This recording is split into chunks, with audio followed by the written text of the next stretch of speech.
Tem uma coisa na neurociência que é um conceito chamado de inoculação ao estresse. Você sabe o que é inoculação? Não. Inoculação, cara, é o processo realizado para formar uma vacina. Obrigado. Então você inocula o vírus, isto é, você desativa o vírus, quebra ele em várias partes e injeta na pessoa um vírus para que o seu sistema imunológico crie resposta e proteção subsequente a outras exposições daquele vírus. Perfeito? Isso é uma vacina, né? Você se infecta antes, positivamente, para depois você criar resposta e proteção no futuro. Hoje, avançados estudos em neurociência feitos com primatas não humanos, como por exemplo chimpanzés, mostram que você consegue se vacinar contra o estresse. Sendo submetido a situações... Mas como é que inoculam o estresse? Não, você consegue se submeter a pequenos estressores durante a sua vida. Quando eu fui sistematicamente na graduação falar em público, mesmo com medo e ficando estressado, eu estava me vacinando contra estressores de falar em público subsequente. Então hoje é como se você me bota a falar em público, eu estou vacinado, cara. O meu cérebro aprendeu a lidar com aquilo. Eu não tenho mais problema. Então você consegue se submeter, você consegue se vacinar contra estresse.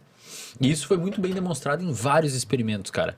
Você tem um eixo no seu cérebro de resposta ao estresse. Chama eixo HPA. Hipotálamo, pituitária, adrenal. Então quando a sua amígdala, que é a estrutura do cérebro que detecta perigo, identifica uma potencial situação estressora, ela avisa o seu hipotálamo. O hipotálamo libera um hormônio chamado CRH, é um mensageiro químico, que é o hormônio corticotrófico. Esse hormônio vai até a sua pituitária, a sua hipófise, e lá na pituitária vai sinalizar a liberação de ACTH, que é o hormônio adrenocorticotrófico. Esse hormônio cai na sua corrente sanguínea e vai até a sua glândula suprarrenal, que fica acima dos seus rins, e manda liberar cortisol e adrenalina, que são os hormônios, os substâncias do Aí é estresse. o luta ou fuga. Resposta de luta ou fuga. Aí, essa liberação de adrenalina e de cortisol, porque teoricamente o nosso sistema de estresse evoluiu para lidar com situações perigosas pra caceta, tipo um leão te atacando, uma cobra te atacando. Então essa resposta ao estresse vai determinar o que o Walter Cannon, um fisiologista, chamou de resposta de luta ou fuga. Então, entra um leão aqui agora, entrou um leão na porta. Ou você vai pra cima dele ou você foge, você não vai ficar parado. É luta ou fuga, ou você quebra ele e tenta fazer alguma coisa. Quebra essa garrafa de vidro. Ou você sai vazado, tá ligado? O seu organismo, ele se prepara para essa resposta, gerando estresse. Então a galera acha que estresse é ruim. Cara, estresse é bom pra caralho. Só que não pode ser crônico. Estresse agudo é muito bom. Melhora a memória, melhora a performance.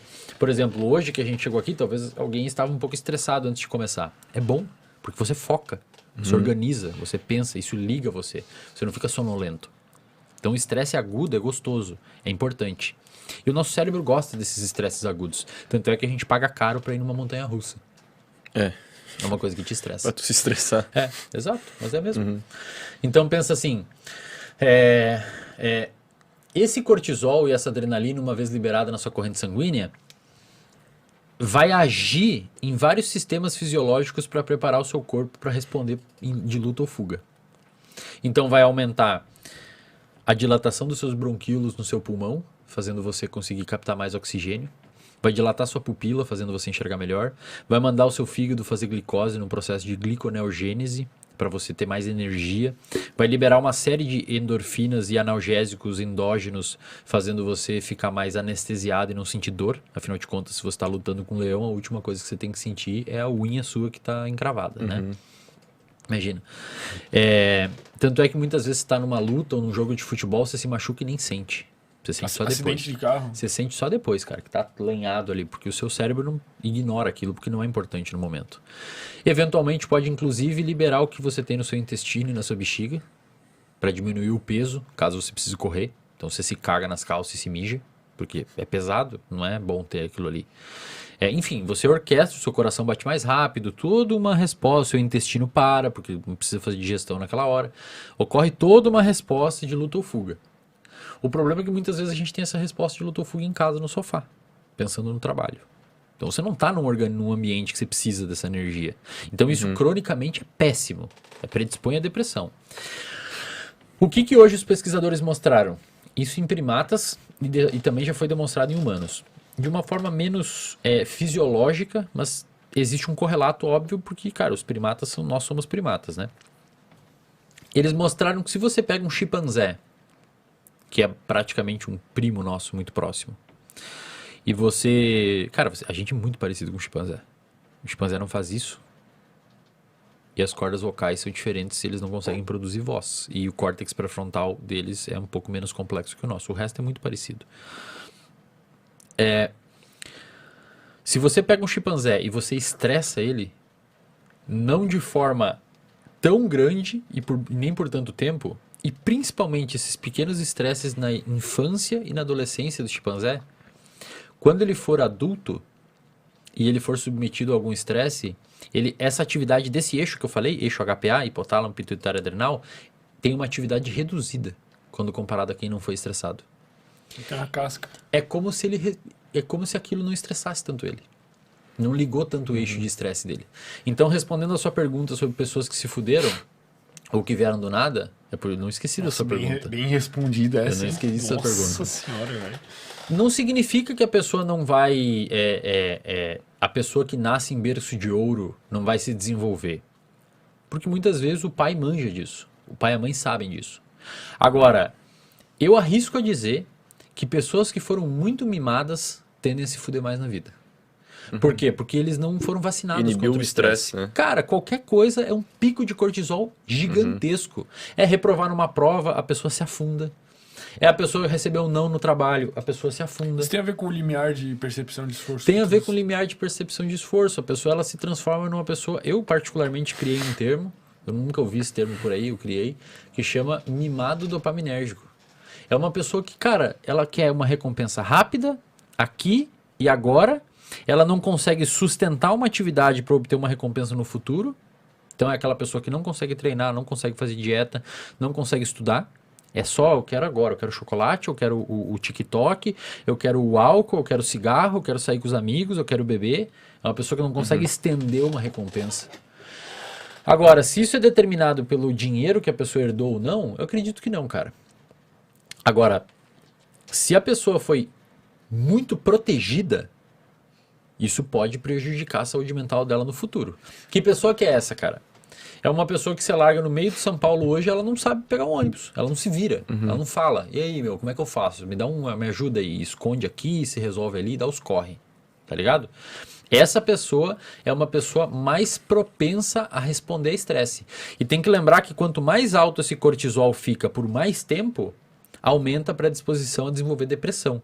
Hoje, muitas pessoas não sabem, o estresse crônico, o estresse por muito tempo, é um dos, se não o principal fator de risco para o desenvolvimento de depressão. Então é aquela pessoa que fica estressada muito tempo e ela começa a desenvolver o que a gente chama de anedonia. Ela não consegue mais sentir prazer com as coisas. Ela até eventualmente curte, fazer uma coisa aqui ou ali, mas algumas coisas, sair com os brothers, jogar futebol, sair comer uma pizza com as amigas, fazer esporte, coisas que antes ela gostava, ela não responde mais sentindo prazer a essas coisas. Isso é tratável?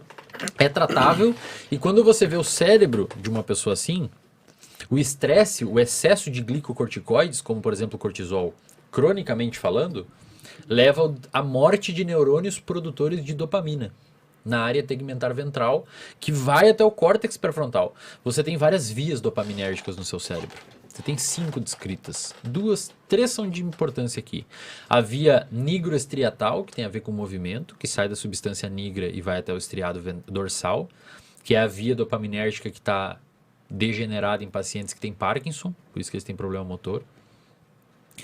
A via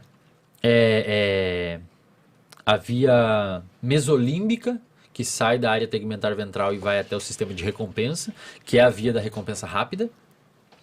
e a via mesocortical, que sai da área tegmentar ventral e vai até o córtex pré-frontal, que é a via envolvida com sustentação de atenção, que o paciente com TDAH tem prejudicado essa via, e é a via envolvida com o atraso de recompensa. Que é você falar assim, eu não vou comer o doce hoje porque eu tenho nutricionista daqui 2 semanas e eu quero melhorar o meu percentual de gordura. Então eu tô atrasando uma recompensa. Eu não quero essa agora para pegar depois. A pessoa que sofre estresse crônico por muito tempo, ela começa a ter morte desses neurônios, cara. Então o que acontece com uma pessoa com estresse pra caralho e por muito tempo? Ela começa a ficar impulsiva. Começa a beber, começa a fumar, começa a comer demais.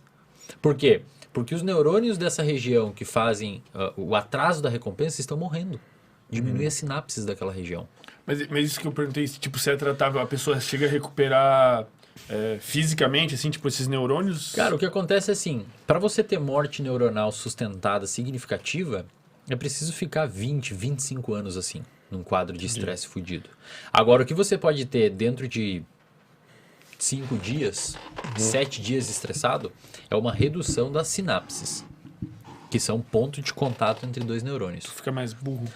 Não é que fica mais burro. Se, por exemplo, se você tem um neurônio que tem uma arborização dendrítica, várias sinapses, e aquele grupo de neurônio é envolvido por inibir o seu comportamento de buscar álcool, então quando aqueles neurônios estão ali bonitinho, ele consegue frear. É uma via chamada de no-go.